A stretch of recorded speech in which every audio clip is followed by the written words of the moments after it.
பால் ஊத்திடலாம். இன்னும் one full பால் வச்சுக்கலாம்.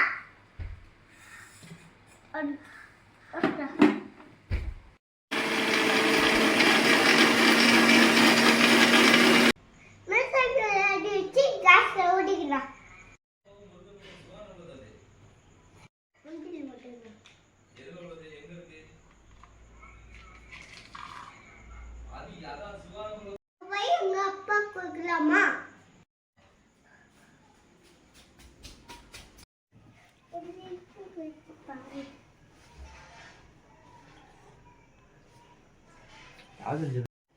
அப்பா நான் தான் நல்லா இருக்குமா? பிடிச்சிருந்தா லைக் பண்ணுங்க, ஷேர் பண்ணுங்க, சப்ஸ்கிரைப் பண்ணுங்க.